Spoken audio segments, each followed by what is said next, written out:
Hi, gang, it's Adam. And Patrick. Coming up on today's episode, we close out the spooky season by exploring Disney urban legends and ghost stories.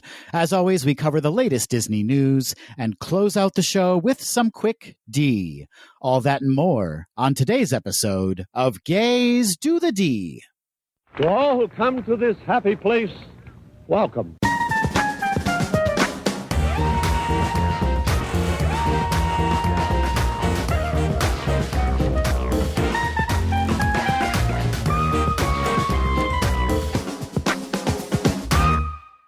Patrick Putrid Pumpkin Pus Kazaki. Wow, what a way to start the episode. Adam, Ghostly Grounds Hummel. That was rude of you, but I appreciate the theming behind it. Thank you so much. Like an Imagineer. I wanted to make this episode as Halloween-y as possible and give you the most Halloween-inspired name as possible. That's fair. You are a true Imagineer. Thank you for that. Thank you for that. How are you doing, Patrick? I am doing my best, Adam. Doing my best. It's been a roller coaster week for me. Just like mentally, I think I've been high anxiety lately. A lot of our Tweedledees can relate to that. So I'm on my journey for mental wellness. Do you know what I mean? Yeah. As that clock ticks down to Election Day, things are getting a little tense. Yeah. That is just the surface level, is that things are getting tense. So Tweedledees out there, take some time for yourself, take a breather, do some meditation, do some donating, do whatever you need to do, but take care of yourselves. It's important. Do some donating and do some donutting, which is just eating donuts. I like that. Donations and donuts. Is that a thing? Did we just trademark that? It is, just now. We need a trademark sound effect that comes every time we have a good idea, which is not very often, so we won't use it a lot, but we should have one. It will be used sparingly, yes. Sparingly. How are you, Adam Ghostly Grounds Hummel? That sounds so spooky, Patrick. I'm doing quite well, thank you. Same, Patrick. Yes, there are moments of extreme anxiety. I could probably be watching less news than I am right now. Yep, I have to give myself news breaks like a few times a day. Like for 3 hours, I am just not going to look at my phone. Interesting you should say that, because I have been trying to put down my phone around 7:30 each night and just not looking at it prior to bed. That's a great idea in general. I've heard a lot of studies come out that you're going to get better sleep if you don't even have the phone in the room with you when you were sleeping. Oh, I don't know if I can do that. It's a big step. I know, it's a lot to ask. Is your phone your alarm? My life is my alarm. I always wake up at 6 a.m. every day. That's very interesting. I cannot help it. I wake up at 6 a.m. and I can't go back to sleep. Has that always been the case? For quite a long time, actually. I was born a 90-year-old man, apparently, where I go to bed at 9-ish and I wake up at 6 a.m. How much soup do you eat any given week? Pounds and pounds of soup. It's a Costco account in and of itself. Oh, Patrick, we all love you. We want you to be less anxious. We want ourselves to be less anxious. So as Patrick said, if you can, take a break, take a breather. Don't watch news 24/7.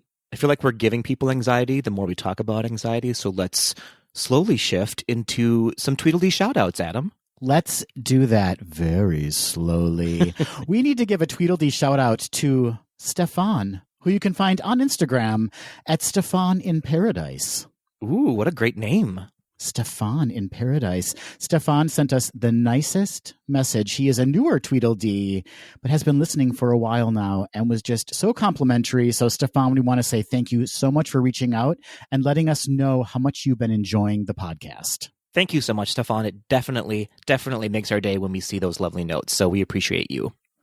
Moving on, Adam, we have some Tweedledee feedback from last week's episode, our take 2 of the adventures of Ichabod and Mr. Toad. Fifi, who's on Instagram at Fifi Dubois DQ, writes in and says, did you know that there's a 1996 full-length live-action film called Mr. Toad's Wild Ride? I haven't seen it, but I'm aware of it because of how disturbing the poster art is. I was not aware, Patrick. I was not aware. I actually did know that. I had forgotten all about it. I have actually seen this movie. It was available only for rental, I think, here in the United States, and then it disappeared randomly. I think it was actually originally called The Wind in the Willows when it was released in the UK, and then Disney distributed it here as Mr. Toad's Wild Ride. Interesting. From what I remember, it's pretty bonkers. It's very Monty Python meets a children's movie. Yes. In fact, it stars Steve Coogan, Eric Idle, Terry Jones, and John Cleese. So that explains the Monty Python of it all. That's right. That's right. Comic geniuses. It is not on Disney Plus. I did happen to find some clips on YouTube, and I can never go back. It's bonkers, right? I mean, that's how I remember it. I haven't seen it since probably 1996 or whenever it was released here. It is bonkers. There are musical numbers. They seem very short, but it is like they're still human, but they have some animal attributes. Like Toad is green, but he's not like full Toad. Right. I remember it being sort of like one of those crazy live action Alice in Wonderland movies from the 80s and 90s. Very that. Very that. Got it. Got it. Well, thank you, Fifi, for reminding us and telling us about that crazy, crazy movie. Moving on to a movie that we hope, that we know will be a stronger serve from Disney. Patrick, the first trailer for Raya and the Last Dragon came out last week. Patrick, tell me your thoughts. I got goosebumps from it, Adam. Frankly, it looks absolutely incredible. It gave me sort of Tomb Raider meets Mulan meets Big Hero 6 vibes. Yeah, action-packed. It looks like it's going to be quite the thrill ride. Absolutely, and probably very emotional as well. Probably. It is Disney after all. It is Disney after all. Yeah, I think it looks fantastic. I want to see more. I mean, that trailer left you wanting more for sure. So it's going to be a long wait until March. It was beautiful. It gave me the same vibes as when they released the Frozen 2 trailer for the first time. That sort of, oh my gosh, this looks absolutely beautiful, but I don't know yet what I'm looking at. That's a great point. There was not enough of the story communicated where you feel like you know everything from the trailer, which is a great thing. It just left you wanting to see the full movie. It's true. And boy, oh boy, did we get some feedback from our Tweedledees about that trailer. We sure did. A lot of Matts, Patrick. A lot of Matts writing in about this one. Kind of only Matts watched this trailer. Was it released only through a certain letter of the alphabet in the United States? I'm not sure. That's exactly how they did it. Yeah. First up, we have Matt and Louie, who you can find on Instagram at, shockingly, Matt and Louie. It's just Matt and Louie. They said, it looks so good! Exclamation points galore. I mean, straight and to the point. It does look so good with 3 exclamation points. Our second Matt writes in on Instagram, matt.t.b.r, saying, this looks great, and Tuk Tuk has already stolen the show and my heart. Yeah, for sure. You know, it is Disney after all, so the merchandising already. Can you imagine the little plushes? I cannot wait, and I'm going to buy all of them. Every single plush they make, I will own all of them. Matt number 3, who you can find on Instagram at Matt_goes_about, said, I am loving the look of this. What is the castle? So fun. I spent a good minute paused just staring at the first frames before the main part. Also, the music is amazing. Can't wait. Great point. The music sounds incredible. Drums, Patrick. Very dramatic. And that castle, he's right. That opening castle on that beautiful rock with the kind of carved out by the ocean hole in the center.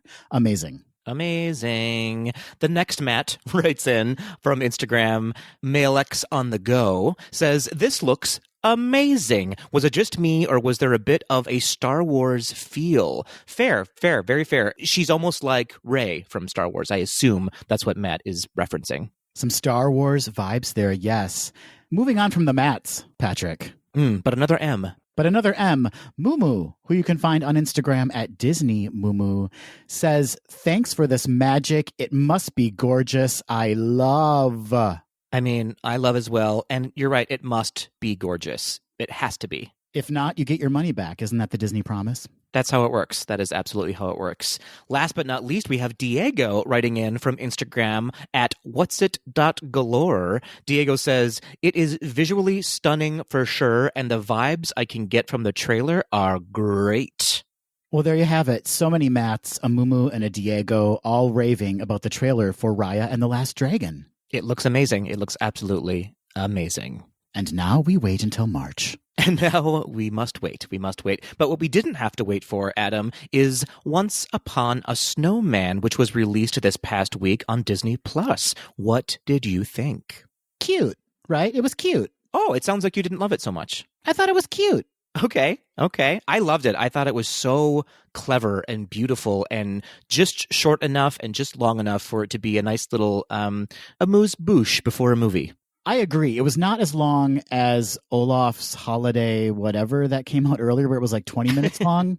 This was a nice, tight, 12-minute short, a great little explanation of what happened to Olaf after Elsa created him during Let It Go and before he ran into Anna and Kristoff in the Icicle Forest. Exactly. Actually, it was only about 7 minutes long, but 12 minutes with the credits at the end of it. So it was actually quite a short.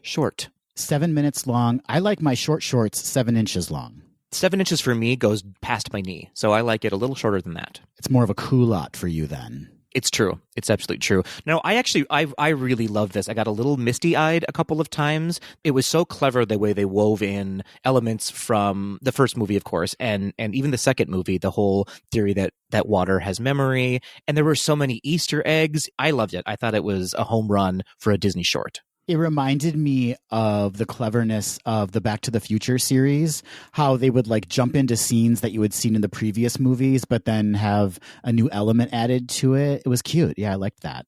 And even the sound was really cool. The way, of course, in the movie, you're hearing Elsa coming at you with her song, but then you just hear it in the background a little bit in this short. It was so pleasing to the ear and visually stunning at the same time. Question. Did you clock, or am I going crazy? Was there a wooden carving of Mike Wazowski on the desk in Wandering Oakens? Ooh, I did not see that. All right, have a look. Tweedledees, let us know what you think. I couldn't tell if it was just a weird-looking troll or if it was, in fact, a wooden Mike Wazowski. If it's Mike, we have to add another chapter to the unifying CGI Disney movie theory. Exactly. That's exactly what I was thinking. All right. Tell us, Tweedles, what did you see on that desk? What did you see? What have you done, Disney? Well, Patrick, before we move on, we just want to pause for a moment and recognize that Disney legend Marge Champion passed away on October 21st. That's right, a Disney legend indeed. She passed away at the age of 101 years old. Well done, Marge. Marge was the live-action reference model for several of Disney's most iconic characters. Specifically, she was the movement model and visual reference model for Snow White and for the Blue Fairy in Pinocchio. She was an incredible and truly a golden age dancer and actress. She was gifted at a very young age. I think she started teaching when she was 16 years old. Incredible. I started teaching at 15. Okay, well, fair enough. You don't have legend status yet, so Marge is still winning. Yes, and her contributions to the film industry go far beyond Disney. She was involved with so many iconic musicals from Hollywood's kind of golden age in the 40s and 50s. She also did the choreography for the Dance of the Hours segment of Fantasia, and she did some reference modeling in the dance sequence specifically for the hippo in the tutu. Now, isn't that a contrast from her actual appearance? Quite the contrast. But that hippo had some moves. So delicate, so light on its feet, that hippo. That's right. As we said, she passed away at the age of 101 years old. She has many contributions to Disney and the film industry and the Broadway industry at large. So, Marge, your gifts will be remembered for a very long time. Thank you, Marge. Thank you, Marge. Which is kind of a good segue, Adam, into this week in Disney history, because Marge gave us many, many weeks in Disney history. Yes, she will be popping up in our Disney history segments over and over and over again in years to come. I'm sure of it. But this week, however, in Disney history, Adam, let's start with the youngest one. 23 years ago, on October 26th, 1997, Disney dabbled in turning one of their attractions into a live-action movie. Adam, do you have a guess of what movie that might have been? An attraction turned movie. The only two I can think of right now are Pirates, which I don't think was that long ago, and The Haunted Mansion, which I also don't think was that long ago. What is it, Patrick? It is The Tower of Terror, Adam, starring Steve Guttenberg and Kirsten Dunst. Have you seen it? I did see it. It was not released in the theaters. It was a direct-to-TV special on ABC for The Wonderful World of Disney. And I remember watching it back then. I don't remember much about it, just that it did air, and you can't really find it right now. It's strangely not on Disney Plus, Adam. Interesting. Yeah, but 6 years later, Disney would be a smidge more successful with The Pirates of the Caribbean, Curse of the Black Pearl.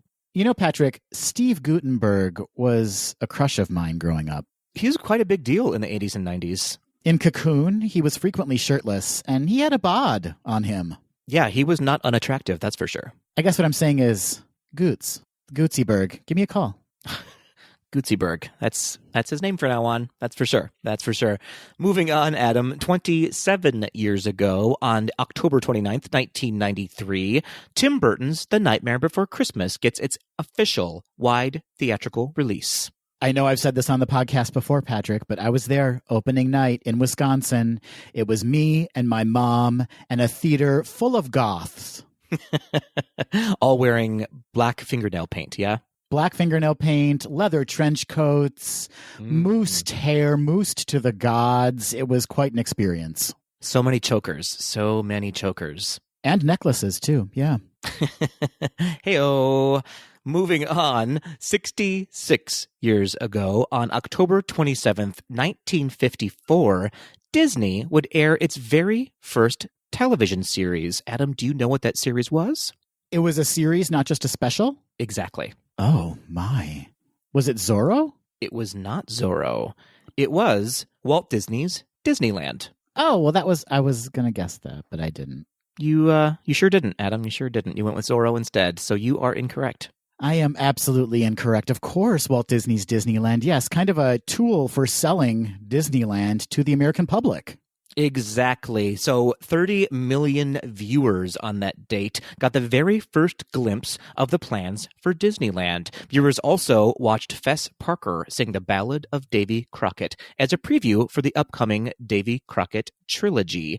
And this series would go on for a while, actually, the Disneyland series, as they ramped up for the grand opening of Disneyland. That must have been so exciting. Even as I go back and watch those now, there's some of them that are included on Disney Plus.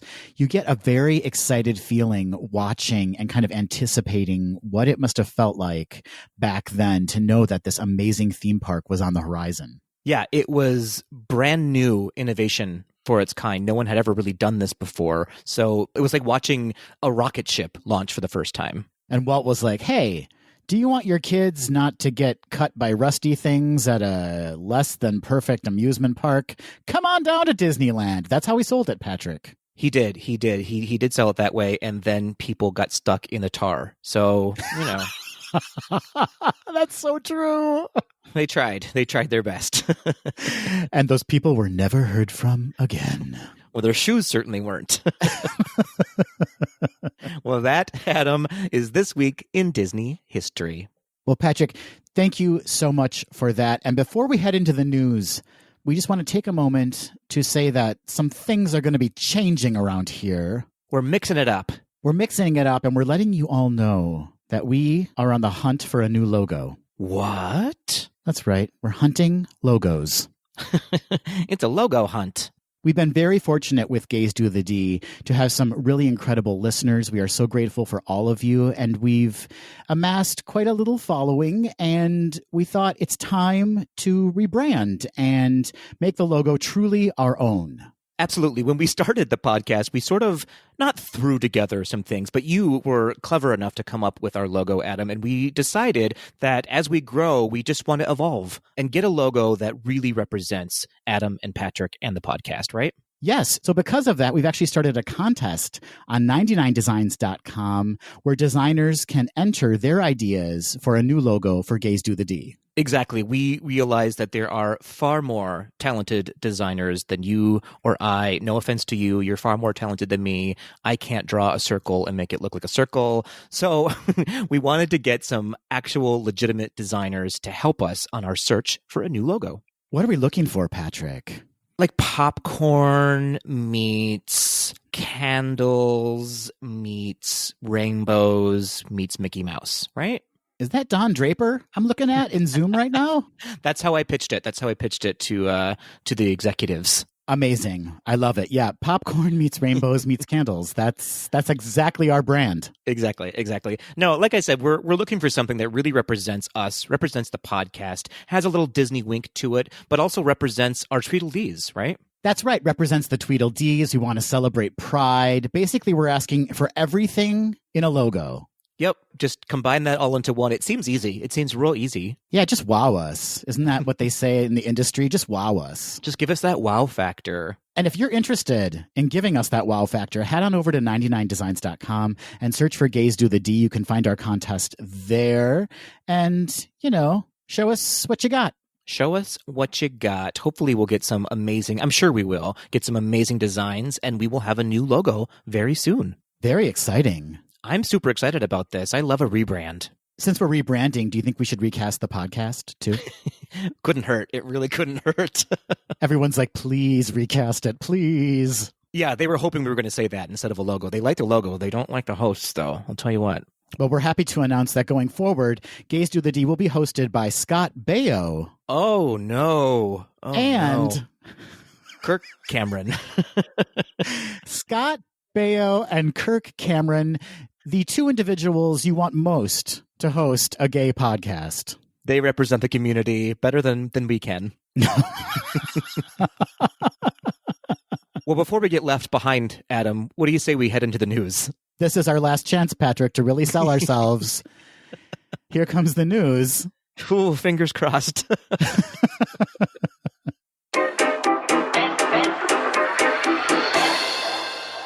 California Health and Human Services Secretary Mark Galley announced during a news conference on Tuesday, October 20th, that reopening guidelines for amusement parks have been added to Governor Gavin Newsom's 4-tier blueprint for a safer economy. According to the Orange County Register, Disneyland, Disney California Adventure, and other large theme parks won't be able to reopen for months until their respective counties reach the yellow or least restrictive minimal risk tier. At best, that means a reopening at 25% capacity could occur in November or December. At worst, reopening dates could be pushed to next year, which makes setting a reopening date for Disneyland and DCA difficult, if not impossible. Without a firm reopening date, the parks can't set staffing, training, ride testing, and visitor reservation plans. Orange County Healthcare Agency Director Clayton Chow said during the Orange County Board of Supervisors meeting, which also occurred on October 20th, that it will be difficult for Orange County to reach the minimal tier until there's a vaccine. Disneyland Resort President Ken Potrock rebutted Newsom's 4-tier system, stating, quote, "We have proven that we can responsibly reopen with science-based health and safety protocols strictly enforced at our theme park properties around the world. Nevertheless, the state of California continues to ignore this fact, instead mandating arbitrary guidelines that it knows are unworkable and that hold us to a standard vastly different from other reopened businesses and state-operated facilities." Potrock went on to state, quote, "Together with our labor unions, we want to get people back to work, but these state guidelines will keep us shuttered for the foreseeable future, forcing thousands more people out of work, leading to the inevitable closure of small, family-owned businesses, and irreparably devastating the Anaheim and Southern California community." End quote. A number of officials and industry leaders joined Potrock in speaking out against the restrictions placed on large theme parks, including Aaron Guerrero, executive director of the California Attractions and Parks Association, and Anaheim Mayor Harry Sidhu. As a bypass to Newsom's tiered plan, Patrick, Disneyland Resort announced on Friday, October 23rd, that DCA's Buena Vista Street would be reopening its dining and shopping locations to guests in November. The resort noted that only the shopping and dining experiences along Buena Vista Street will be accessible from the downtown Disney district, as Disney California Adventure Park is currently closed. And that's what we call a workaround. Sneaky, sneaky. So super sneaky. Only 7 California counties with a combined population of 238,000 people have reached the lowest risk minimal tier. Southern California theme parks are located in the 3 largest counties in the state, home to more than 16 million people. California counties can reach the minimal risk tier once they have less than 1 daily new COVID-19 case per 100,000 people and less than 2% positive tests. The Orange County Register goes on to note that the extended closures have had a devastating effect on hotels, restaurants, and businesses surrounding the California theme parks and area cities that depend on tourism-based tax revenue. Since Disneyland closed, Anaheim's budget deficit has climbed to $100 million, and the city's unemployment rate has risen to 15%. So, Patrick, figure it out. How do we get around this? I have a plan. No, I don't have a plan. There's a lot to take in. There are interesting points on both sides, and no one is right and no one is wrong, really, in this. I mean, it's devastating that people are going to lose their jobs. More people are likely going to lose their jobs, which is terrible. However, how do you weigh that out against how many people may lose their lives between now and then? I don't know the answer. That part, what Patrick said, yes. Here's my advice for Disney. I get it. We want you to be open as well, but we also need people to be safe. Why don't you, instead of complaining about this, campaign with the city, with the county, with the state to get people to wear masks, to get people to quarantine longer, because you want to open up. People want to experience Disney again, but they have to do their part. Right? The citizens themselves have to do their part to get these cases to go down. We have just experienced the highest spike since the pandemic started in the United States. So we are nowhere near that yellow zone that California is talking about. Yeah. Sorry, let me step off of this soapbox and sit back down. I get a little heated. Adam. Everyone's heated. It's completely understandable. But like you said, there's valid points on both sides. It's a complicated situation. We just hope that cases will come down drastically very soon. Disneyland will be able to reopen. The economy will be able to recover. But in the meantime, we just need everyone to be safe, wear masks, wash your hands, and check in on your loved ones. And vote for a president who has a plan to get us to safety. Speaking of sneaky, you got that right in there, didn't you? Hey-o. Well, let's move to a little bit of a more positive story, shall we, Adam? As many of our Tweedledees know, Disney has been partnering with Make-A-Wish since they helped grant the very first wish to visit Disneyland 40 years ago. Since then, Disney has been involved with more than 140,000 wishes for kids in need. Recently, Make-A-Wish hit their 500,000th wish granted, and due to the nature of the wish, Disney added a little extra magic. 16-year-old Karina generously used her wish to give kids a day to forget they're sick.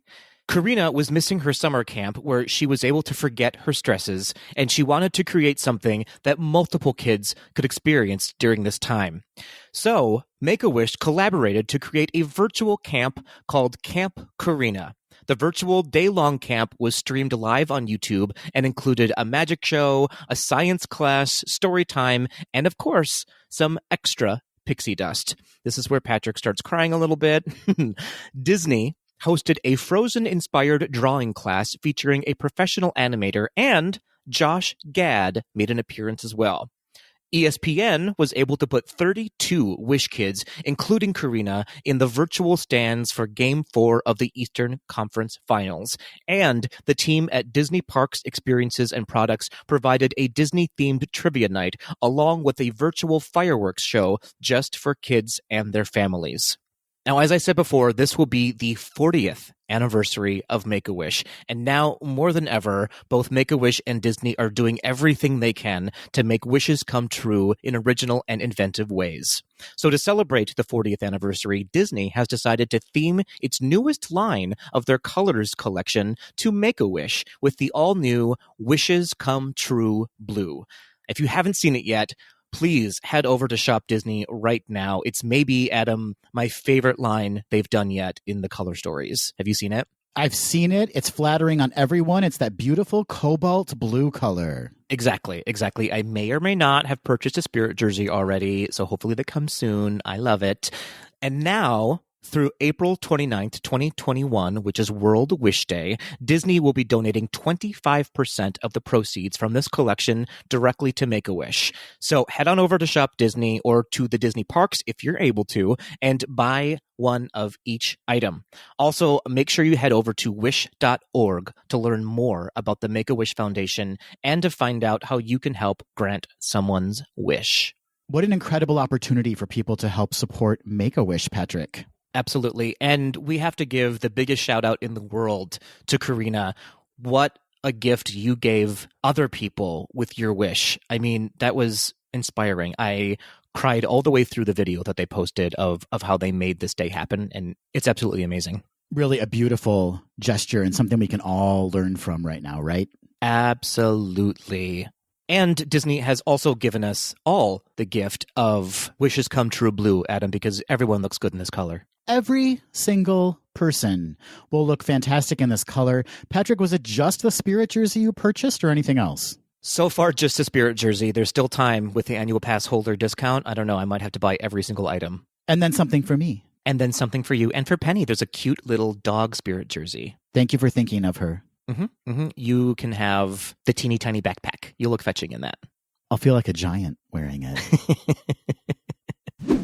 Adventures by Disney has announced new private adventures heading to 5 worldwide destinations. Private adventures will go on sale beginning October 27th, 2020, with vacations leaving in April 2021, ? For the following 5 countries: Costa Rica, Egypt, Greece, Italy, and Peru. Patrick, where are we going? Egypt, obviously. Obviously, Egypt, absolutely. These special trips can accommodate up to 12 guests. Patrick, who are we bringing with us? Our dogs. Just us and the dogs. They can accommodate up to 12 guests and give them an intimate way, hello Disney, to enjoy immersive and authentic experiences with their own chosen group of fellow travelers.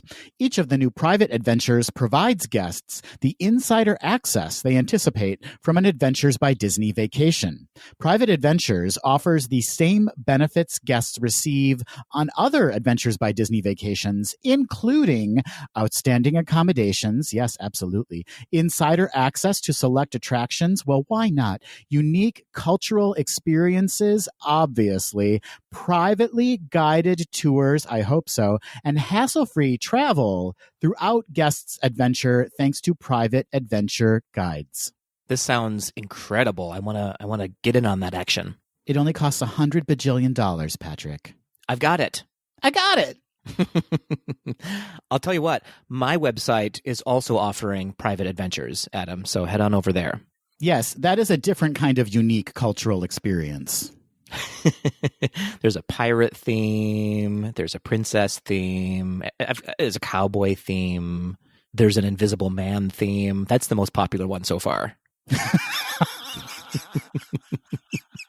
It's part of the Halloween package. Exactly.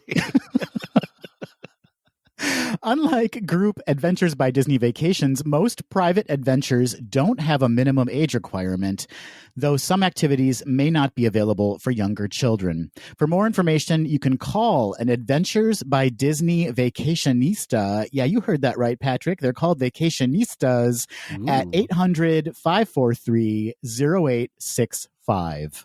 Now, my private adventures do have a minimum age requirement. I would hope so. And a 3-drink minimum. Adam, I have a few Epcot stories to talk about. It's Epcot corner time. You know I love Epcot. Well, buckle up, my friend, because here we go. So first off, Rashid Shufani and Rashid Liazidi, operating participants Morocco Pavilion, have decided to transfer all operations of the pavilion over to Disney. In a recent statement with Jackie Waller, VP Communications, Walt Disney World, they said, by the end of the year, Disney will assume operations of this important part of Epcot, and under Disney's operation, the pavilion will continue to honor the rich traditions and legacy it has since it opened. After this transition, Disney will fully operate the pavilion, which is not the case for all of the Epcot pavilions. China, Mexico, Japan, France, and Italy all have third-party participants running operations for many of their stores and restaurants. This development has me very curious what they're going to do in the Morocco Pavilion. Yeah, I'm wondering if they're going to open different restaurants or if they're going to be able to keep the name of the current restaurants and maybe just plus them a little bit or keep them business as usual. Who can say? Are we going to get a Dining with the Genie experience? Oh, boy, I hope not. Boy, do I hope not.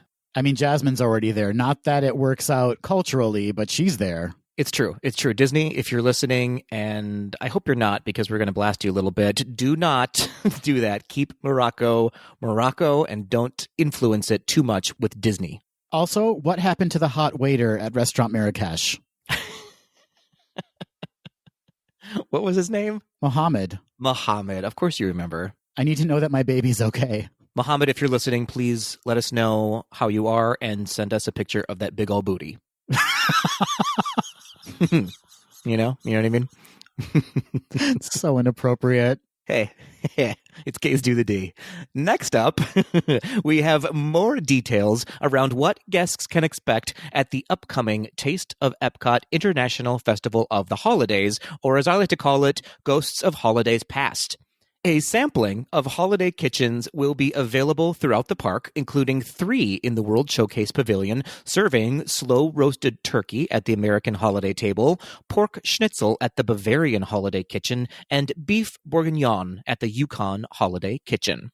Characters will also be making appearances in various holiday mini-parades, like Anna and Elsa in the Frozen Holiday Promenade, and Mickey Mouse along with his gang in the Mickey and Friends Holiday Tour. And, of course, the cookie junkie known as Santa Claus will take a horse-drawn tour around the World Showcase, calling people hoes. Right? That's all he does. Sometimes I really like you.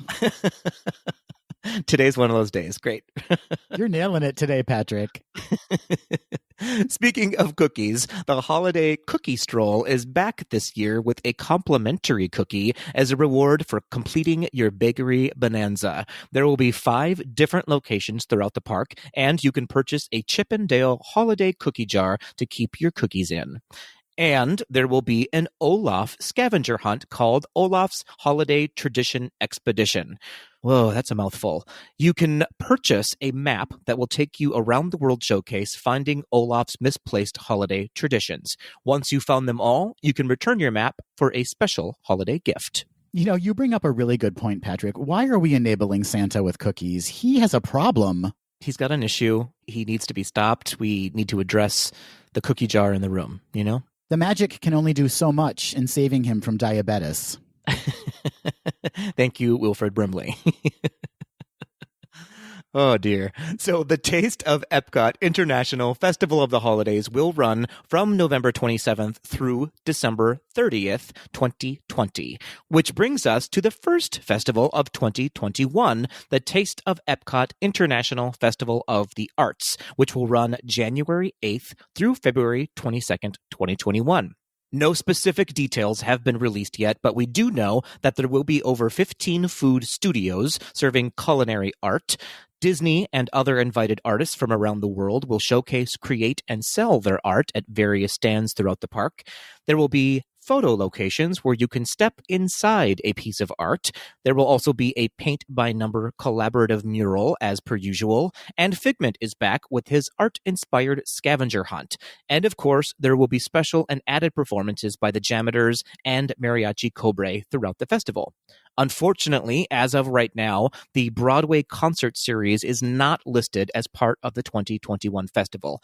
However, the good news is Disney just released some pretty deep discounts for the early part of 2021 at select resorts.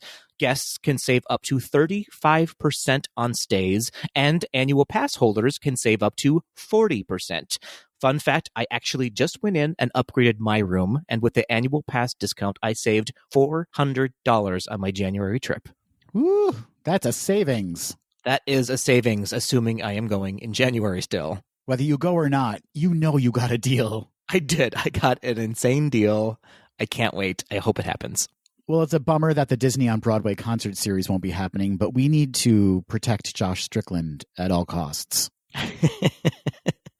Yes, Josh Strickland must be protected, preserved, and enjoyed for many years. You know what I mean? Yeah, I know what you mean. Yeah, hopefully he has a website with some private adventures, you know? Private Tarzan experience. That's a festival of the arts I'd like to taste. Oh, no. What? We have updates on 2 projects that we've previously reported on in the works for Disney+.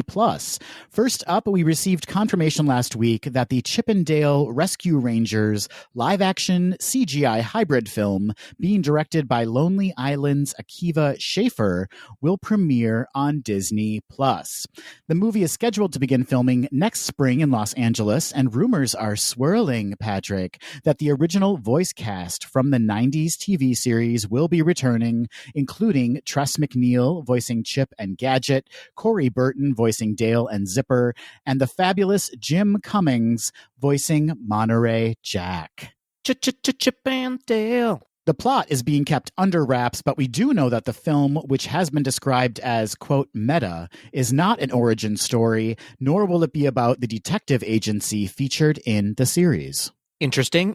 Why are they so calling it Chip 'n Dale's Rescue Rangers? That's a really good question. I mean, will that be the title? That's just how they're referring to it, but maybe it will be. I don't know. It's very confusing. Very, very confusing, but I'm very excited for it. Moving on, we previously reported that a development team had been established at Disney to explore a potential sequel series to the 1988 film Willow, directed by Ron Howard. Last week, Disney greenlit the series for Disney+. According to an October 20th The Hollywood Reporter article, Warwick Davis will reprise his role as Willow Ufgood in the series, and John M. Chu, director of Crazy Rich Asians and the forthcoming film adaptation of Lin-Manuel Miranda's musical In the Heights, is set to direct the first episode and executive produce. Jonathan Kasdan, writer of Solo, A Star Wars Story, has written the pilot. Both he and Wendy Miracle, writer and producer of series like Desperate Housewives, Smallville, and Arrow, will serve as showrunners. Lucasfilm will produce the series, with Ron Howard serving as an executive producer. The film's screenwriter, Bob Dolman, will be a consulting producer. Willow will be set years after the film and introduce new characters into its world of fairy queens and monsters. No word yet on when production will begin or when the series will be slated to premiere on Disney+. Fairy Queens and Monsters, Patrick. Maybe that's what we should call our show from now on. A complete rebrand to Fairy Queens and Monsters. Who's who in that scenario? I think we interchange it. I love it. Why be restricted to one mythical creature? Why not embrace both? Exactly. I'm actually really excited about this project. I love the movie Willow. In fact, I think I'm going to watch that today. I've been inspired. And this feels like Disney's opportunity to have sort of Disney's version of Game of Thrones come to Disney+. A softer Game of Thrones. Game of sofas. I'm hoping that Disney pluses the male nudity factor. Disney plus that nudity. Is this where I should insert another Josh Strickland joke? Or should we move on? Yes, do it. Josh Strickland is so fine. I'd like to fairy queen his monster. You work on that. You work on that, Adam. It wasn't worth it, was it? This whole podcast isn't worth it. Let's be clear.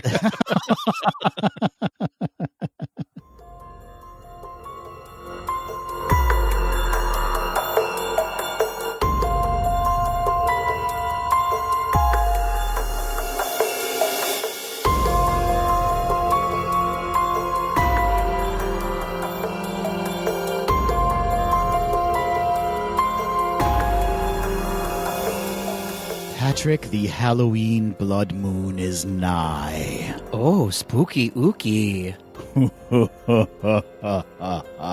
Even spookier. Thank you so much. Thank boo. Thank boo. We are approaching the end of the spooky season. That's right. With this airing of the podcast, it'll be our very last episode before Halloween. We've had such fun this month celebrating some of the creepier aspects of Disney with fun Halloween-themed episodes. That's right. I've been enjoying spirits all month long, and I mean vodka and whiskey. Yours come in a glass. That's right. So we thought we'd close out the spooky season with one more episode. And this week, we're going to be examining Disney urban legends and ghost stories. I'm so scared. Don't be scared. We're going to get through this together. Okay. These are a couple of very interesting topics to cover, Patrick, because while they are Disney adjacent, they're not fully Disney, but they're related to like experiences in the parks and weird Disney history, weird goings-ons. Goings-ons, indeed. Absolutely. Disney and its theme parks are sort of rife for urban legends. For instance, Adam, did you know that Cinderella Castle can collapse onto itself due to weather? I did not know that, Patrick. Well, that's because it's simply not true, because it's a Disney urban legend. Oh, so interesting. So what you're saying, Patrick, by example with that, is that some urban legends simply are not based in fact. I would say most of them don't have a lot of fact surrounding them, but I'll tell you what, some of these urban legends that I want to bring up today may or may not be true, which gives them a little bit more of a spooky element. I like that. I like that a lot. Thank you so much. So on brand for the spooky season. And I would like to add to that some of the ghost stories we're going to be talking about may or may not be based in fact. I have to say, I'm a sucker for a ghost story. I love them. Me too. So we'd like to invite all of you Tweedles to turn off the lights. And if you're driving, pull into a dark alleyway. Light your black flame candles and join us on this spooky, ooky, kooky journey, won't you? What a perfect setup, Adam. Your lights are still on, Patrick. I can see you on Zoom. My bad, but I do have candles all around me, and I am sitting in a circle of salt, so I'm good. That's great. Cover all your bases. That's what I say, because who knows what kind of spirits we'll invite into the podcast realm by just mentioning them or talking about some of these creepy urban legends. Well, I'm inviting my good friend, Jack Daniels, the spirit. It's good to be on a buddy system like that. Absolutely. So what do you say we dig in to some Disney urban legends? And ghost stories. Thank you. Yes. Let's go forth into that dark realm. Boy, you're very on brand today. It's a lot. Well, let's start with one of the biggest Disney urban legends, Adam, one that I believe most of our Tweedledees are familiar with, and that's the story that Walt Disney himself has frozen himself and has been placed in either Walt Disney World or Disneyland, depending on who you ask. Yeah, it's probably the biggest Disney urban legend of them all. And the creepiest. What a unsettling thought that his body would be in one of the theme parks. That's right. There's several variations on this urban legend. Some say it's his body. Some say it's his head. It's true. But the story goes that after Walt Disney passed away, he had himself cryogenically frozen and then put somewhere in Disney to be unthawed later on when the technology would catch up with itself. Would you do this? Would you freeze yourself cryogenically? Yeah, I'm on the list. I'm on a short list for doing that. Just the head or the full bod? The full bod. So smart, because if they do figure out a way to reanimate, right, you're going to want the bod, or would you want just the head, and then say have your head put on Josh Strickland's bod? Fair enough. Something for you to think about. So, Patrick, do we know where this urban legend kind of originated from? I mean, it's got a long history. In fact, actually, if our Tweedledees want to get a really deep dive into this, head on over to Explore the World podcast, where Matt Long and I do an episode of Weird Travel, and we talk all about Disney's Frozen Head and where the urban legend came from. In a nutshell, As people know, Disney was very into technology. I mean, Epcot was all about the future and where the future was going. And cryogenic freezing was kind of a fad at that time. It was a hot topic of the day. And so the two just merged at the same time in a perfect union. It was started in a weird rumor mill and it just kept going and going and going. In fact, some people say that he is in Pirates of the Caribbean, which was the last attraction that Disney oversaw. And so he wanted to place himself there. It's a good bit of real estate to choose as your final resting place or temporary resting place. Temporary resting place. But this is, in fact, just a rumor. It is not true at all. We all know that he was cremated and placed in the family mausoleum in the Forest Lawn Cemetery in Glendale, California. So we can demystify this urban legend. Or can we? I mean, you choose what you want to believe. I want to keep our listeners on edge. I want them to constantly be questioning every single element. Got it. Noted. Well, that's a great opener, Patrick. I'm going to build on that. And you mentioned pirates. And another very popular urban legend among the Disney community and beyond is that there's a human skull in the Pirates of the Caribbean in Disneyland.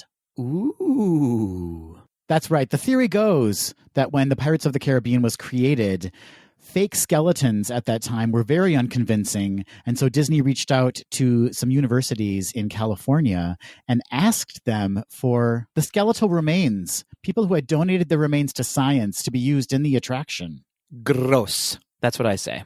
The theory continues that since then, Disney has replaced the actual skeletons, but that one still remains, and it's the skull that is above the bed of the pirate who has died in his bed.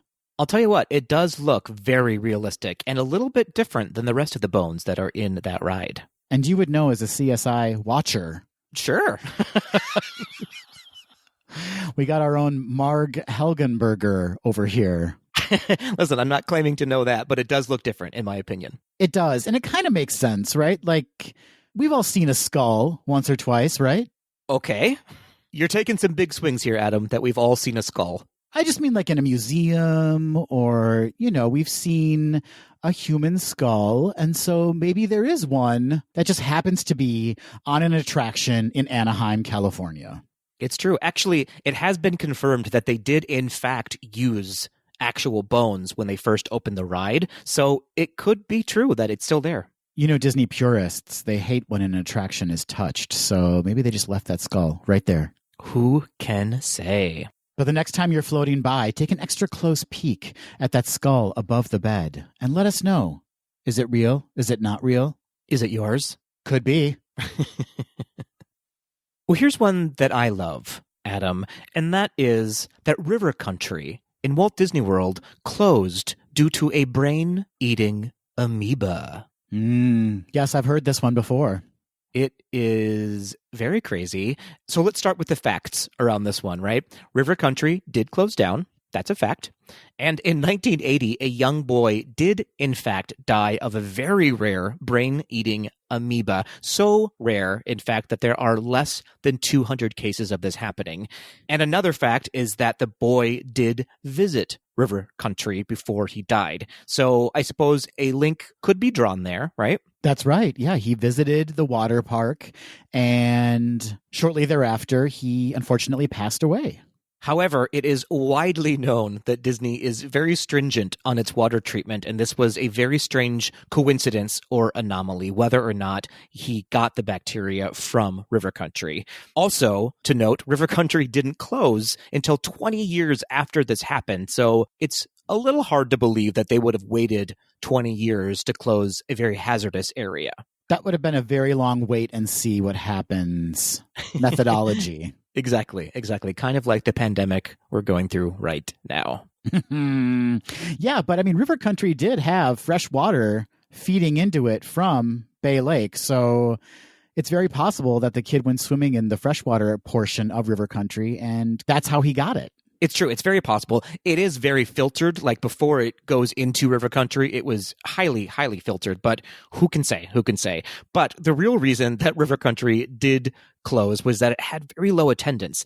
Once it closed just before 9/11 happened, obviously travel was way down at that time and money was shifting around the parks, and they made the choice just to never open that part of the park back up again.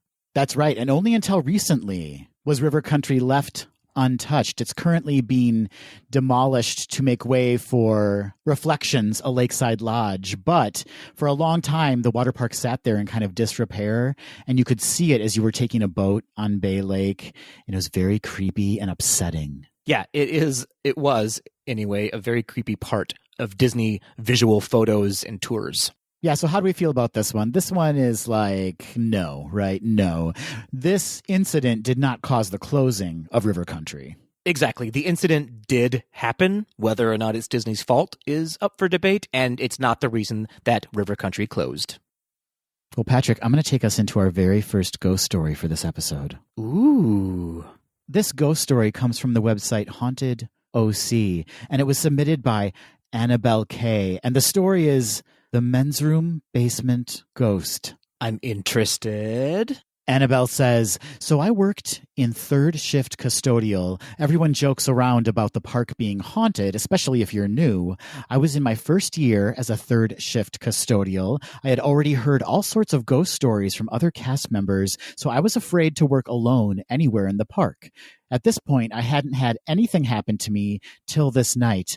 I'll never forget.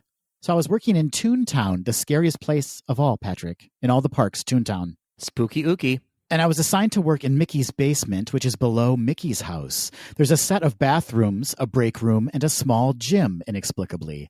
I started off by cleaning the men's bathroom, then went over to the women's bathroom.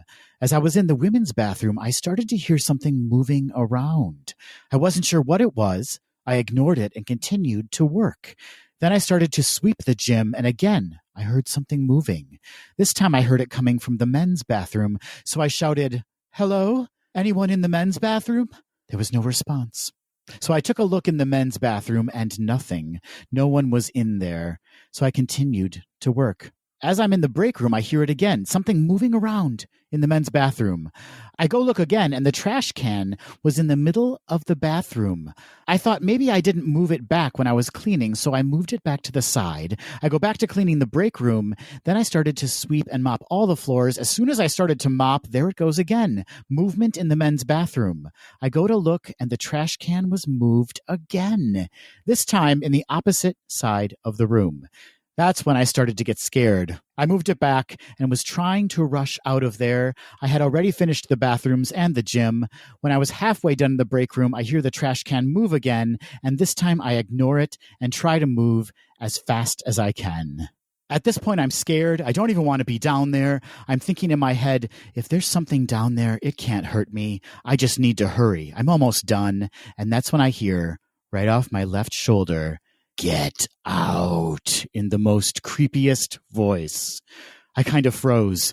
I could feel my hairs standing straight up. I grabbed all my stuff and ran out of there. I didn't finish mopping. I was just so scared I didn't want to finish. I just ran out of there. To this day, I won't step foot down there alone. After that, I have heard other stories from other cast members who had experiences down there, and every story had something to do with the men's bathroom.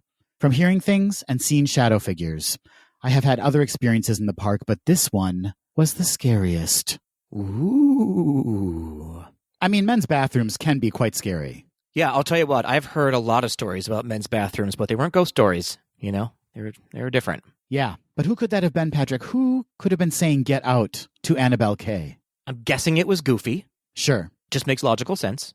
And does Mickey know that his basement is haunted? I'll be sure to tell him next time I'm there. That'd be so nice. If you're able to give him a hug, just whisper into his giant ear, "Your basement is haunted." If I had $1 for every time someone whispered that into my ear, boy, oh boy. You'd be a wealthy, wealthy man. Indeed. What a spooky story, though. Spooky story from Annabelle K, yes. Thank you, Annabelle. Do you think Annabelle is the same Annabelle that's the doll in that horror movie? It's absolutely the Annabelle who is the doll, yes. Excellent. Even spookier, then.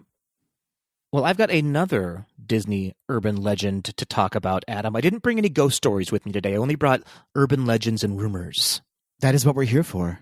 So, Adam, have you heard the Disney urban legend that the Disneyland Haunted Mansion was delayed due to a worker being scared to death? Yes, this is a very, very popular urban legend. I love that this even exists. It makes me giggle that someone would have been scared to death on the Haunted Mansion.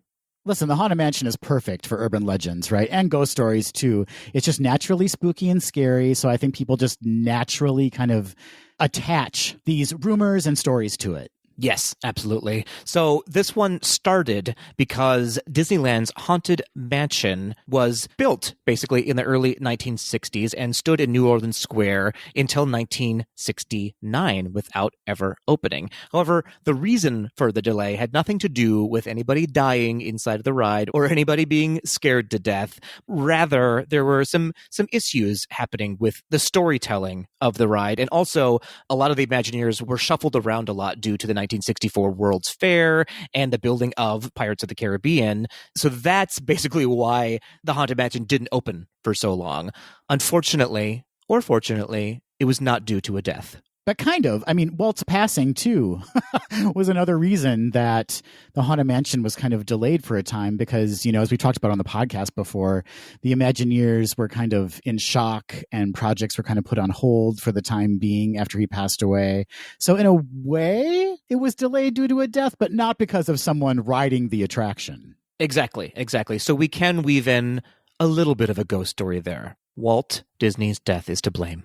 And to this day, he haunts the Haunted Mansion. I hope so. I hope he does. I would. I would too. Thank you for saying that. How brave of me. You made a brave statement there. A lot of people, as we've said before, Patrick, have brought the ashes of their loved ones to the Haunted Mansion and have attempted to sprinkle the ashes or have successfully pulled it off. It is not encouraged, obviously, is absolutely discouraged by Disney, but people have done it. Oh, absolutely. In both Disneyland and Disney World, people have been scattered throughout the parks. So I have to imagine that the parks are full, chock-a-block full of ghosts. Can I ask a favor of you? Yeah. Will you take my entire corpse with you on a doom buggy and just kind of push me out into the seance room? Absolutely. I will Weekend at Bernie's you into the Haunted Mansion. You're such a great friend. I know, right? Well, I've got a combo for this next one, Patrick. I've got a ghost story and an urban legend all wrapped up into one.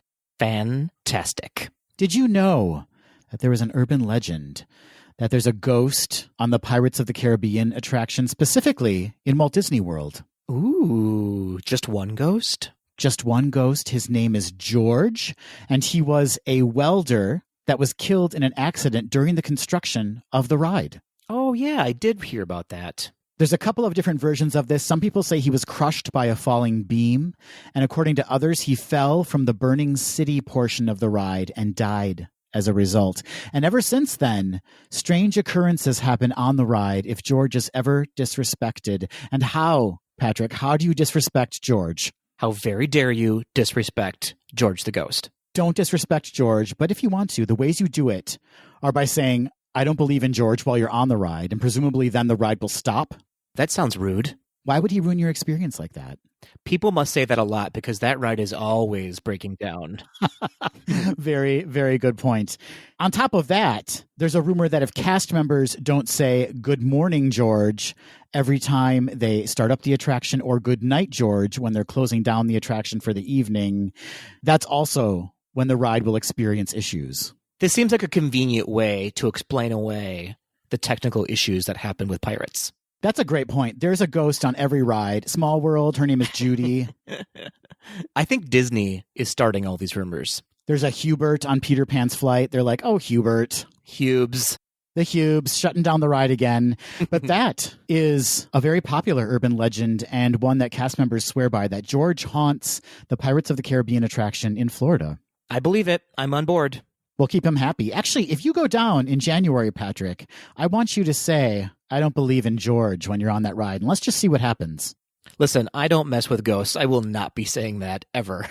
All right, it's up to me then. I'm going to do it for Tweedle research. Good luck and Godspeed to you, Adam. Adam was never heard from again. Well, here's another legend or rumor that can neither be confirmed nor denied. And that is that there is a bullet hole in the glass pane in the ballroom scene of the Haunted Mansion in Disneyland. Another classic urban legend. I love this one because there are photos of this, and it does, in fact, look like a full-on bullet hole that they have since covered with cobwebs. And they did a replica version of it in Disney World, so they have matching cobwebs now. Not bullet holes, not matching bullet holes, but matching cobwebs. Where did this hole come from, Adam? Where do any holes come from, Patrick? Such a good question. One for the ages. That's for sure. A lot of people believe that someone shot like a slingshot at one of the ghosts in the ballroom scene, or a BB gun, perhaps, because they were too scared of the ghosts. They do have the dueling ghosts on the ride, so who can say? Very interesting. Who would bring a firearm or some kind of weapon onto the Haunted Mansion and use it? I mean, many people, apparently, or at least one. There was one person, apparently, if the legend is to be believed. I think this might actually be true. Yeah, I'm not sure how the hole got there, but there is, in fact, a hole in the glass pane. And the story goes on that they believe that Disney has never replaced it because it would be so expensive and it would shut down the ride for a very long time. That's right. We're talking about the Pepper's Ghost effect in the ballroom sequence. If they needed to replace that giant pane of glass, apparently they would have to take off the roof of the attraction in order to get that giant piece of glass out of the attraction. What a mess. So instead, you put some cobwebs around it and you slap a spider on top of it. That's right. That's Imagineering at its best. Moral of the story is, folks, please don't shoot at the ghosts in the Haunted Mansion. Please don't do that. Thank you so much. I feel like we provided a service today to our listeners and to anyone out there who may be thinking of doing that. That's right. That's our ghost PSA for the day. You want a lifetime ban? I'll tell you what, do that. How about another haunted OC ghost story, Patrick? I love it. This one comes from Jacqueline S., and it's entitled Ghostly Guests. Ooh, I like it. Also related to the Haunted Mansion, unexpected. Yeah, we haven't talked about it much. Jacqueline says, once my mom and I endeavored to ride by ourselves the Haunted Mansion on the last ride of the night. We got in just as they closed the gates at midnight and waited a minute in the gallery to let all the other guests board first. Once some space had passed, we got in our doom buggy for our solo midnight ride. But as we rounded Madame Leota's room, we were shocked and disappointed. We looked across the room and saw full doom buggies, men, women, and children. We figured they opened up the gates to let one more large group on. Oh well. When we got to the end to disembark, there was no cast member present, so we decided to linger in the mausoleum before ascending to the world of the living. And what did we see?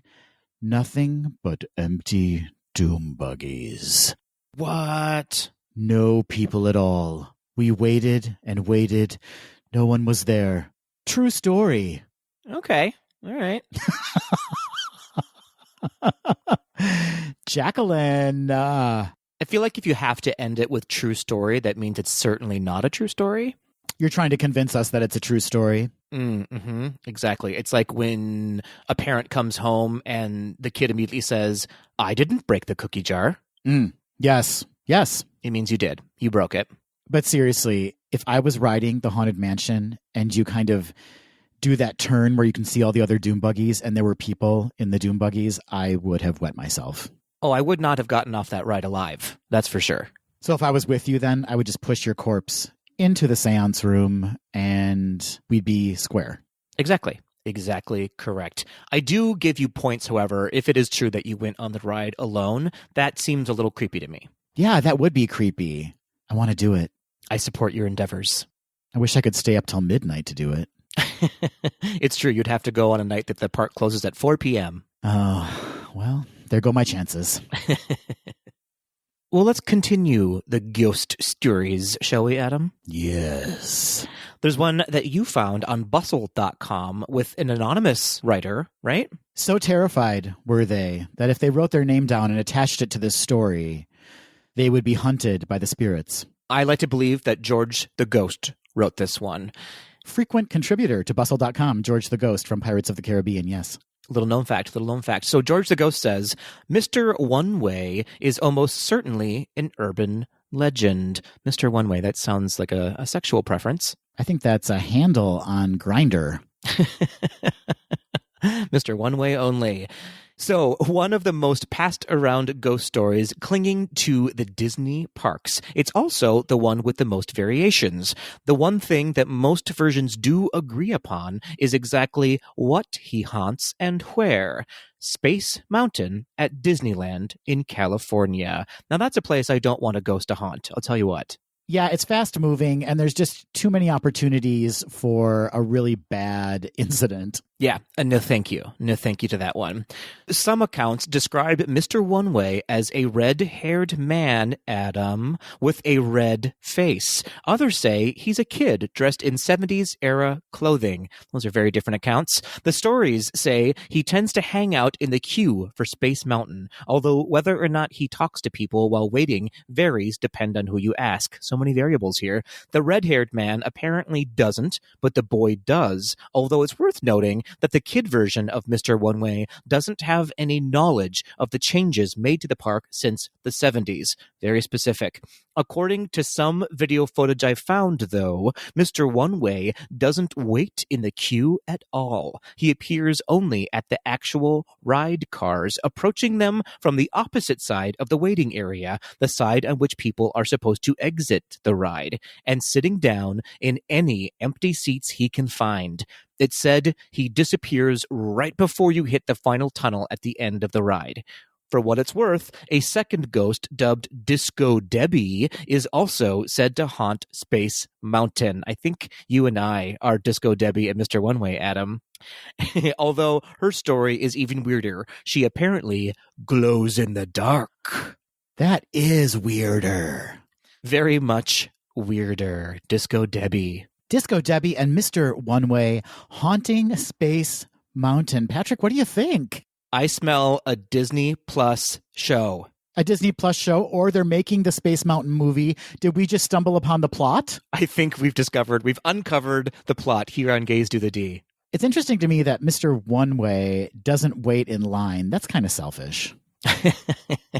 Listen, he's an annual pass holder. He's just got fast pass straight to the front. Absolutely, absolutely. Here's what I will say. I have seen supposed video of this happening, and it's pretty creepy. I mean, a lot of things can be explained away in a video, lighting and shadows and what have you, but there are some out there that very much look like a man is getting on the ride and sitting down from the opposite way you're supposed to be entering the ride. So you saw Mr. One Way, not Disco Debbie. Apparently, Mr. One Way is on video. Very interesting. I have not seen those videos, but now I'm going to go down a wormhole online looking at Disney ghost videos. Go check it out. I can't recommend doing it in the basement while you're researching the podcast because it's a little scary. Terrifying. I also stumbled across a picture while we were doing this research of an image of a child on the Haunted Mansion. And apparently the woman said she was riding it alone, and she took a picture, and there's a picture of doom buggies ahead of her. The backs are facing her, and you just see a child's glowing head looking around the corner of the doom buggy. That's terrifying. Photos and video footage of ghosts get me every single time. I'm always on board and believe them. There's several interesting videos and photos out there, Tweedles. So take a look when you have the time and thank us later for not being able to sleep tonight. And send us yours if you have any. Yeah, I'd love to see those. Well, here's a terrifying urban legend, Patrick, and I'm going to let you decide whether it's true or not. Probably the scariest of all that we've talked about so far. Ooh, I'm excited and interested. Legend has it, Patrick, that Disney character actors used to share underwear. Huh. I'm going to go ahead and say that's true. I'm going to go ahead and say that's a verified fact. You're absolutely correct. That is true. And kind of hot. I don't know. Is it? Listen, don't shame me. Don't shame me, Adam. An added detail, they were all thongs. Every single character actor wears a thong. The story gets better. The story gets better. So apparently this is true. Yes, the character actors used to turn in at the end of the day their underclothes underneath their character outfits, and they'd be washed, and then a different character actor could potentially wear it the next day. But that's since changed, I believe, in 2001. The union said, let's not do that anymore. And now cast members are assigned their own underwear, and they take it home and wash it themselves. Seems like a better idea. Doesn't it? There were complaints. I'm not going to go into the details of the complaints because they are really gross, but you can imagine what some people stumbled across the next day. You certainly don't need to go into any detail. I imagine our Tweedledees are imagining the worst, and it's probably true. But isn't that terrifying? That is the most haunting story of them all. Equally terrifying, according to many of our Tweedledees, is that in Disneyland, cats were released by Disney to control the rodent population. That's right. What do you think? I think it's kind of adorable. You know? Yeah, we went from scary to adorable. I mean, maybe not as adorable for Mickey Mouse, because why are we getting rid of mice? But hey. It is ironic, isn't it? Don't you think? So the research I did behind this one was that Disney didn't release them, but there were feral cats at the time that Disneyland was being constructed. And the cast members working at that time thought, hey, it's free rodent control for us. And so now the cast members actually feed the cats. There's about 200 cats, I think, on Disney property that are accounted for. Same as in my basement. Really? Just over 200 cats. It must smell amazing down there. It smells great, and I've trained them all to not say a word while we're recording. Are they all just staring at you right now? Yep. There's an army of cats just waiting for me to close the computer, and that's when they run amok. Think about the power you have, though, the control you have. With 200 cats, you can do anything you want to in life, Patrick. I've trained them to stack on top of each other and wear a trench coat and go to the store for me. So sensible. Thank you. Thank you so much. Did you see any of the feral cats when we visited Disneyland? I don't remember if I did or not, or I maybe just didn't take notice of it, but I have seen people take pictures of a Disney cat, the way that people in Disney World take pictures of the Disney ducks. Yeah. There's actually an Instagram account dedicated to the cats of Disney, and a lot of people are always on the lookout. Matthew and I saw one our last day there. One of the trips, we were having breakfast at the Disneyland Hotel outside, and one of the black cats came right up to us. And the scary part is, none of those cats are alive. What cats? Meow, meow, meow, meow, meow, meow, meow. All right, Patrick, I've got another urban legend for you. This one's really interesting to me, and I don't know if it's true or not, but some of our Tweedles may have seen it, so let us know if you have. Apparently, on the Haunted Mansion, again, going back to the Haunted Mansion, Patrick. You always have to go back to the Haunted Mansion. There was once a guest who was carrying a picture of her teenage son who had been diagnosed with cancer, and he passed away. And the mother had promised him when he was undergoing treatment that when he was feeling better, they would go back to Disneyland together. Aww. Unfortunately, the son passed away, and so the mother brought a picture of them together with her on the Haunted Mansion attraction. And one of the greeters asked her what it was, and she asked if she could have the photo placed in the ballroom of the Haunted Mansion so that she and her son could be at Disneyland together forever. And apparently, the photo used to be under the second plate from the left on the table, and since then it has been moved to behind the small settee under the staircase. Interesting. So a cast member took it upon themselves to place this photo in the attraction in the ballroom. Do you think that's true? I don't know. I love that story. I kind of want it to be true, but I also wonder if they would just get a flood of people wanting to do that. Right. Like once it happened, then people would be like, well, if she was allowed to do it, we should be able to do it too. Right. It's a beautiful story nonetheless. I always want to be on the lookout for these things, Patrick. Like, we talked about the bullet hole in the glass, but I never am paying attention. I'm always just paying attention to the story and the attraction itself. So I miss these elements that I kind of have in the back of my mind as something to look for. Well, that's the thing about Disney. They're so good at misdirection that I'm sure there are hundreds of thousands of little details that you have never seen and likely never will see. Yeah, like did you know when you're facing the ballroom in the Haunted Mansion, behind you is an open hellmouth, but you just don't see it. With spiders coming out of it. Spiders flying out from the hellmouth, but you don't see it because you're looking at the ballroom. Thank goodness, because that would kill me for sure. So scary. Well, Tweedles, let us know if you have noticed that photo in the ballroom or know of any other details like that. Yeah, I would love to hear that. Love to. Well, Adam, what do you say we wrap up with one last story, one that I'm sure a lot of people have heard, but one fitting for a Disney podcast, that is that Walt Disney still roams and haunts, maybe, Disneyland. Wouldn't you, if you had created that, wouldn't you be like, I'm just going to stay here? 100%. I didn't create it, and I want to stay there. So everyone knows that Walt, good old Walt, had an apartment over the fire station on Main Street, which I love. It's probably my favorite visual of Disneyland. And it's a nice little touchstone, too, right? Like when you enter the park, you can look up there and say hi to Walt. And as you're exiting Disneyland in the evening, you can see that lamp lit up and just say, good night, Walt. Good night, Walt. And as a tribute to Walt Disney, there is a light in that window that is never turned off. But before the tradition of leaving the light on began, a cast member turned off the light one night and left the room only to find the light turned on again when she returned. And the story goes that she heard a voice that said, I am still here. That's my impression of Walt Disney. That's exactly what he sounded like. Thank you so much. Thank you so much. I've heard this story a lot, many different versions. Some people say it was one of the cleaners who went outside and saw the light had turned back on from outside and went back in, and the story just keeps going on from there. But I love that. I love that idea that is Walt keeping the light on. Yeah, and this kind of like as the inciting incident, right, that then made them say, you know what, we're just going to keep that lamp on up there. Because apparently you can't turn it off. Walt won't allow it. You can't do it. You can't do it no matter how hard you try. Here's the thing. I mean, certainly the spirit of Walt Disney still lives within Disneyland and Disney World, but specifically Disneyland.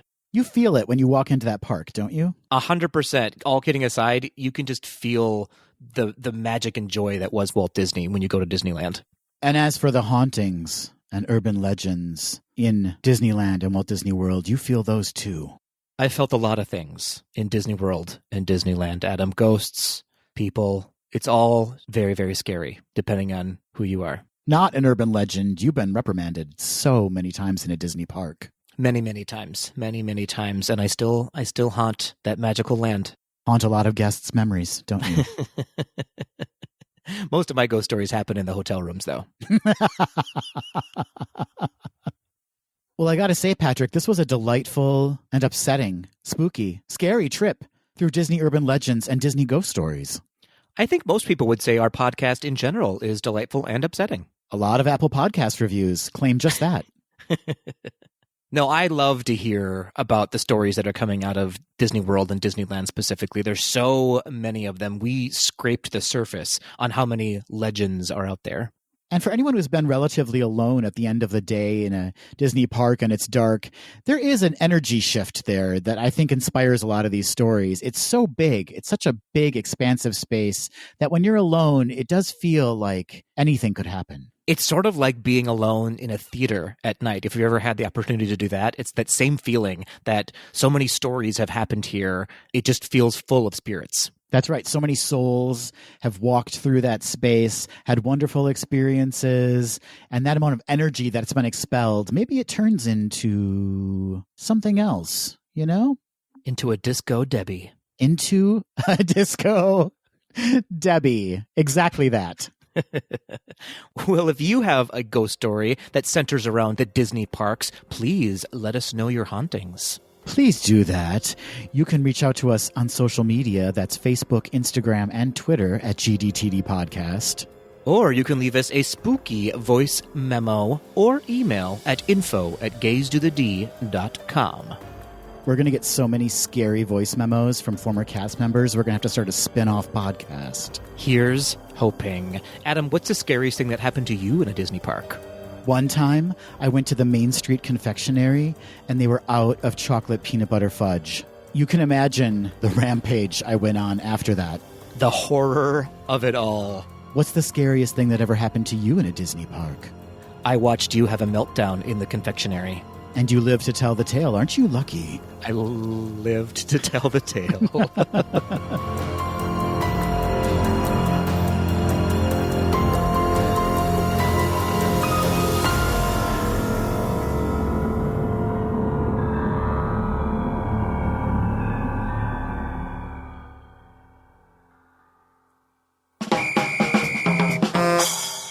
Hey, Adam. Hey, Patrick. It is time, Adam, for the scariest portion of our show, and that's Quick D. Truly, this could be the most terrifying portion of the show. Could be. It always is. It always is. Yeah, I mean, we never know what's going to happen going into this, and it's usually a nightmare. Right. This is when Adam and I lose many of our fan base. That's not an urban legend, Patrick. That's a fact. Those are just facts. But for those who don't know, Quick D is where Adam and I ask a question we have not been privy to prior to recording, and we answer it off the cuff. Look, I got no cuffs on, so this is really going to be interesting. You're like a freed genie. A free G. Work on that one. I will. Adam. Okay, great. Adam, do you want to ask me first, or do you want me to ask you first? I would like to ask Boo first. Ooh, Boo. Do. Boo-doo. Patrick, the big night is this week. It is Saturday, October 31st. Halloween. Halloween. And one of the most important questions your parents probably asked you when you went off trick-or-treating on your own, as I know you still do, don't you? You still trick-or-treat. Every day, actually, not just on Halloween. You are dedicated to it 24/7, 365, The Art of Trick-or-Treating by Patrick Kozicki. It's true. But your parents always wanted to know when you went off by yourself, who are you going with? Who's going to be your trick-or-treating buddy? Who's going to keep you safe from harm? Who's going to enjoy your adventure with you? So, Patrick, I'm asking you right here, right now on this very podcast, give me 3 Disney characters you're taking with you on your trick-or-treating journey this Saturday night. Thank you so much for asking, Adam. As we all know, safety in numbers, right? Go with the group. I just want you to be safe, that's all. Thank you. The first member of my crew, obviously, I think, is Vanellope von Schweetz. Oh, you nailed that one. Yes. She knows how to get that candy. And if there's a candy shortage because of COVID, like people just don't have candy put out, you can just take it right out of her hair. That's true. She's just going to take us all to her magical candy land, and we're going to have a feast. That's even better. Yeah, just go with her into the game and just eat the game. I'm just going to eat the cars and the roads and the trees. It's all for me. Leave her nothing. Yes. Leave her nothing. And that's really what Halloween is all about, is just eating all the candy. That's called Augustus Galooping. That's what I'm known for. You're such a glooper. Thank you. And next, of course, I'm going to take Baymax with me. Baymax. Now, why Baymax? Because he'll save me, Adam. He will save us all if we get hurt along the way. He won't stop until we're satisfied with our care. That's an excellent point. You know, I wonder, since he's basically just kind of filled with air, if you put candy in his mouth, is he just like a giant trick-or-treating sack? That's exactly what it's like. That's exactly his other purpose for going with us on this trip. He can hold so many of those tiny Reese's peanut butter cups. That's right. And he has that outfit that lets him fly now, so we can get from neighborhood to neighborhood safely and just fly over the crowds. I will warn you, though, as our parents used to warn us, if someone puts a razor blade in the candy, you're going to have a disaster with Baymax. A disaster. He is not for it. But I think what he offers, what he brings to the table, what you've expressed, Baymax should be a part of your Halloween trick-or-treating crew. Absolutely. And last but not least, I am bringing Flynn Rider with me because after we've done all the trick-or-treating, we're just going to go home, the two of us, and have a night in. You know, Patrick, I was going to preface my question by saying you cannot include Flynn Rider, and I'm regretting that now. Somehow, Flynn Rider always seems to just sneak right into your Quick D. Yep. We can just leave that sentence where it is. Sneaks right onto your Quick D. Listen. You're going to unwrap Flynn. Sure. Chew on his Tootsie Roll. Okay. Any more? Something with a jawbreaker, I think. I'm working on it. Oh, dear. And that's my 3. I think those are excellent choices. Thank you, especially Flynn Rider. Especially Flynn Rider. Thank you so much. Well, Adam, let's move on to your Quick D question. Are you ready? I am. I'm ready to face whatever you throw in my face. Fantastic. Adam, as I reported earlier, the taste of Epcot's International Festival of the Arts will not be happening with the Broadway portion for entertainment. However, Gaze Do the D has been asked to provide entertainment at the Festival of the Arts. Adam, what will we be doing? I think the answer is very clear, Patrick. And I'm sure this popped into our Tweedles heads immediately, just like it popped into my head immediately when you asked me that question. What we're going to be providing as entertainment is really twofold, Patrick. There's going to be interpretive dance provided by us. Perfect. Wearing the tightest of Lycra bodysuits. Fancy and sensible. You know how dancers are all about the lines they create? You like to see a clean line on a dancer. You like to see the artistry of the dancer's body. Oh, I like to see one specific clean line on a dancer. Well, you're not going to see that on us, unfortunately. Got it. But there's going to be an attempt. I mean, we're going to try. Okay. Really, I'm just looking for an excuse to wear anything skin tight in public. And this is my opportunity. This is my chance. And so I'm just going to grab at that chance. And I think people will be entertained. Oh, 100%. I can't imagine they wouldn't be. Will they be Disney on Broadway entertained? No. But there is some entertainment factor in seeing two podcast hosts in skin-tight Lycra dancing like there's no tomorrow. Disney on Broadway. Disney on Broadway. That's what we'll call it. Great. I think it might oversell what we're offering, but you know what? We're going to go with that, and we're going to be proud, Patrick. We're going to be proud of how we look. That's called #body positivity. We're going to experience it. Yep. I love it. I love it. And the second offering we're going to be providing as entertainment is ventriloquism. Makes sense. I'm going to let you decide, or maybe we should put it to our Tweedles to decide, who's going to be the ventriloquist and who's going to be the dummy. I think we're both the dummies, Adam. Fair statement. But as an added bonus to that, we're still going to be wearing those skin-tight Lycra bodysuits. Absolutely. And one of us, unfortunately, will just have a hand, rammed up their, Unfortunately? Come on. It could be an art form. I mean, it's the Festival of the Arts. I'm not going to pigeonhole. I don't know if that statement's going to work, but I'm not going to pigeonhole what is art and what is not art. That's right. It's more of an art forearm. You know what I mean? Art forearm, Patrick. Hey-oh.